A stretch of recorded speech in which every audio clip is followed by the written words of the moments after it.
अस्सलाम वालेकुम स्टूडेंट्स। आज की वीडियो में हम थ्योरम नंबर 23.2 जो है उसे मैं एक्सप्लेन करूंगी और ये आपका चैप्टर कंप्लीट हो जाएगा। हमारा चैप्टर नंबर 23 जो कि पाइथागोरस थ्योरम का चैप्टर था। पाइथागोरस थ्योरम्स जो हैं इसमें टू थ्योरम्स है 23.1 एंड 23.2। 23.1 जो था थ्योरम वह ऑलरेडी मैं आपको इसकी वीडियो बना के अपलोड कर चुकी हूँ, एक्सप्लेन कर चुकी हूँ इस थ्योरम को। और आज हम इसका सेकेंड वन थ्योरम जो है 23.2 उसे मैं आपको एक्सप्लेन करूंगी। और इसका वाले स्टेटमेंट पढ़ लेते हैं। If the square of one side of the triangle is equal to the sum of the squares of the other two sides then the triangle is a right angle triangle. तो आपको given statement यह है, यहाँ पर mention ये है कि अगर स्क्वायर है आपके पास ट्राइंगल की वन साइड का और वो स्क्वायर जो है इक्वल है sum of the squares of other two sides then the triangle will be a right angle triangle. तो इसमें आप गिवन स्टेटमेंट में हमें देखें ट्राइंगल हमने सपोज की है ट्राइंगल ए बी सी, और ट्राइंगल ए बी सी जो है हमारी यहाँ पे आप फिगर में देखें ट्राइंगल ए बी सी, ये पिंक कलर से जो लाइन हाईलाइट की हुई है या ड्रॉ की हुई है ये हमारी गिवन ट्राइंगल है। और आपको मैंने लास्ट वीडियो में भी बताया था कि वर्टिसेस के जो नेम होते हैं ट्राइंगल के उनकी अपोजिट साइड की लेंथ जो है उसी लेटर से, स्मॉल लेटर से हम रिप्रेजेंट करते हैं। जैसे वर्टेक्स सी जो है इस पर यहाँ पे 90 डिग्री का एंगल मेंशन हुआ है। तो वर्टेक्स सी की जो अपोजिट साइड है हमारे पास उसकी लेंथ को हमने यहाँ पर जो है वो मेंशन किया है किससे, स्मॉल सी से। यानी ये जो वर्टेक्स सी है इसकी अपोजिट साइड की जो लेंथ है वो क्या है, स्मॉल सी। इसी तरीके से वर्टेक्स ए जो है इसकी अपोजिट साइड की जो लेंथ है ये यहाँ पे मेंशन किया जा रहा है। वर्टेक्स ए की अपोजिट साइड की लेंथ जो है वो ये है स्मॉल ए, और वर्टेक्स बी की अपोजिट साइड की जो लेंथ है उसको हम शो कर रहे हैं स्मॉल बी से। तो गिवन स्टेटमेंट को अगर हम मैथमेटिकली यहाँ पे लिखें तो हमने मेंशन कर दिया कि measurement of line segment B C is equals to A, measurement of line segment A C is equals to B and measurement of line segment A B is equal to C. Then according to given condition A square plus B square is equal to C square. तो हमने यहाँ पे show कर दिया है कि sum of the square of two sides equal to the square of the third one side of the triangle. इस तरीके से मैथमेटिकली हमने इसको यहाँ पर मेंशन किया है अपने गिवन स्टेटमेंट को।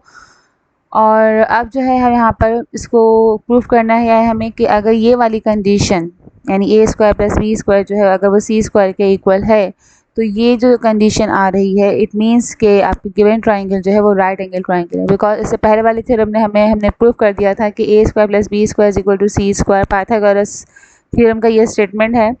तो हमने प्रूफ किया था कि अगर ट्राइंगल आपकी राइट एंगल ट्राइंगल होगी तो उसके लिए ए स्क्वायर प्लस बी स्क्वायर जो है वो इक्वल होगा सी स्क्वायर के। और वर्डिंग में हम इसको कह सकते हैं कि परपेंडिकुलर स्क्वायर प्लस बेस का स्क्वायर इक्वल होता है हाइपोटेन्यूज स्क्वायर के। सो अब हमें ये स्टेटमेंट यानी पाइथागोरस थ्योरम का स्टेटमेंट जो है वो गिवन है और हमें मेंशन यानी प्रूफ हमें ये करना है कि ट्राइंगल जो है वो राइट एंगल ट्राइंगल है। सो प्रूफ दैट की हेडिंग में हमने मेंशन किया हुआ है triangle A B C is a right angle triangle. Construction क्या की गई है, draw CD perpendicular to BC such that CD is congruent to line segment CA and join the point B and D।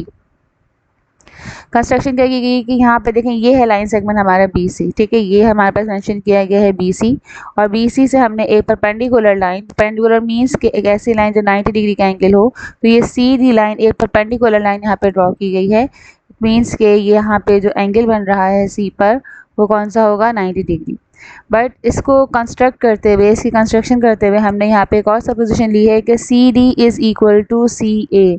यानी जो C D आपके पास line है, C D की लाइन की मेजरमेंट जो है वो इक्वल है हमारे पास किसके, सी ए के। यानी जितनी मेजरमेंट सी ए की होगी उतनी ही मेजरमेंट हमारी सी डी की होगी। उसके बाद डी पॉइंट को हमने जो डॉटेड लाइन से जो है वो वर्टेक्स बी के साथ यहाँ पे ज्वाइन किया हुआ है। तो इस तरह से एक और न्यू ट्राइंगल फॉर्म हो गई है जिसका नेम है ट्राइंगल BCD। ओके, तो स्टेटमेंट पर आ जाइए। ट्राइंगल DCB और BCD एक ही बात है। DCB is a right angle triangle. Because right क्यों कह रहे हैं इसको हम, क्योंकि हमने कंस्ट्रक्शन में ही कहा था कि हमने लाइन सेगमेंट जो CD ड्रॉ की है वो परपेंडिकुलर लाइन है एक। तो परपेंडिकुलर का मतलब क्या होता है कि यहाँ पर जो एंगल बन रहा है वो 90 डिग्री का है, इसलिए इसको हमने कह दिया कि ये एक राइट एंगल ट्राइंगल है। जो हमने कंस्ट्रक्ट की है वो एक राइट एंगल ट्राइंगल है, ठीक है। तो रीज़न इसका दिया हुआ है कंस्ट्रक्शन। तो अगर ये राइट एंगल ट्राइंगल है, therefore measurement of B D का square is equal to A square plus measurement of D C square. तो अगर ये राइट एंगल ट्राइंगल है तो अकॉर्डिंग टू थ्योरम नंबर 23.1 हम कह सकते हैं कि B D square equals to A square plus C D square और डी सी स्क्वायर। और ये हमने पढ़ा था थ्योरम नंबर 23.1 में, ये हमारा है पाइथागोरस थ्योरम। पाइथागोरस थ्योरम के अकॉर्डिंग हमारे पास लॉन्गेस्ट साइड जो होती है बी डी, जैसे यहाँ पे भी लॉन्गेस्ट साइड है इस ट्राइंगल की, इसका स्क्वायर जो है वो रिमेनिंग टू साइड्स के स्क्वायर के सम के इक्वल है। फिर हम देख रहे हैं कि हमारी गिवन हमारी जो सपोजिशन थी यानी कंस्ट्रक्शन थी, उसमें सी डी और सी ए को हमने कॉन्ग्रुएंट सपोज किया था और सी ए की लेंथ जो है वो बी है, तो इसलिए हमने यहाँ पर सी डी की जगह पर यानी लाइन सेगमेंट डी सी की जगह पे भी हमने बी को ही मेंशन कर दिया है, because C D and C A are congruent. तो इसलिए हमने डी सी की जगह पर बी स्क्वायर मेंशन किया है। ठीक है, अब अपने गिवन कंडीशन पे जाते हैं। According to given condition A square plus B square जो है वो किसके इक्वल है, सी स्क्वायर के। तो यहाँ पर देखें बी डी ट्राइंगल डीसीबी में एक स्टेटमेंट मिल गया हमें कि मेजरमेंट बी डी स्क्वायर जो है वो A square plus B square के इक्वल है, but according to given condition A square plus B square जो है वो सी स्क्वायर के इक्वल है। तो अगर A square plus B square B D square के भी इक्वल है और A square plus B square C square के भी इक्वल है, तो ट्रांजिटिव प्रॉपर्टी के according transitive property of equality क्या कहती है, यानी अगर हम दो इक्वेशंस को इस तरीके से कंपेयर करें, जैसे ये देखें ए स्क्वायर प्लस बी स्क्वायर, इसे अगर मैं क्वेश्चन नंबर 1 कह दूं ये सी स्क्वायर के इक्वल है। ठीक है, इसके अलावा अगर हम इससे पहले वाली बात करें इस ट्राइंगल में भी, तो यहाँ पे भी क्या है कि आपके पास ए स्क्वायर प्लस बी स्क्वायर जो है वो बी डी स्क्वायर के इक्वल है ये। तो अगर दोनों ही ए स्क्वायर प्लस बी स्क्वायर की वैल्यू इक्वालिटी दे रही है हमें बी डी स्क्वायर और सी स्क्वायर, तो ट्रांजिटिव प्रॉपर्टी से इसको कंपैरिजन करेंगे तो हम कह सकते हैं कि therefore measurement B D square जो है वो इक्वल है सी स्क्वायर के। इन दोनों को इक्वेट करवाने से इन ट्रांजिटिव प्रॉपर्टी की ऑफ इक्वालिटी जो है, ट्रांजिटिव प्रॉपर्टी ऑफ इक्वालिटी की वजह से हम कह सकते हैं कि मेजरमेंट बी डी स्क्वायर और सी स्क्वायर दोनों इक्वल हो गए। अब अगर दोनों स्क्वायर रिमूव करने हैं तो हम क्या करेंगे, taking square root on both side. यहाँ पे देख लें मेंशन किया रीजन के अंदर, by taking the square root of both side so we have measurement B D is equal to C. तो हमें ये चीज़ यहाँ पे रिजल्ट मिल गया है कि आपके पास बी डी जो है यहाँ पर, ये जो बी डी लेंथ है हमारी ये इक्वल है इस सी के यानी कि ए बी के। ठीक है, ये दोनों जो हैं वो इक्वल हो चुकी हैं, राइट। तो अब हम करेंगे इन दोनों ट्राइंगल्स को करस्पॉन्ड करवाएंगे, यानी कौन कौन से triangle, triangle D C B and A B C को, इन दोनों को हम करस्पॉन्ड करवाएंगे। तो यहाँ पे देखें नेक्स्ट स्टेटमेंट में देखें, now in triangle D C B corresponding to triangle A C B, C D is congruent to C A according to the construction. यहाँ पे देखें मेंशन किया हुआ है C D is equals to C A. एक तो ये side इसकी इक्वल हो गई, then B C is congruent to B C, B C दोनों ट्राइंगल की कॉमन साइड है तो वो भी आपस में इक्वल हो गई, and B D is congruent to A B, B D and A B अभी हमने मेंशन किया था कि B D and A B side है वो दोनों इक्वल आई थी, हमने अभी ऊपर यहाँ पर B D is equals to C prove किया था, और सी जो है वो एक्चुअल में ए बी ही था, सी की वैल्यू जो है वो यहाँ पर ए बी के बराबर थी। ठीक है, गिवन ट्राइंगल में जो सी था वो हमारा ए बी है, इसलिए हम यहाँ पे इस दोनों को इक्वेट करवा रहे हैं कि B D is congruent to A, B D is congruent to A B. ठीक है, तो ये यहाँ पर हमने मेंशन कर दिया है B D is congruent to A B, each side is equals to C, prove above. So side postulate के according now triangle D C B is congruent to triangle A C B, यहाँ पे हमने reason दे दिया side is congruent to side postulate।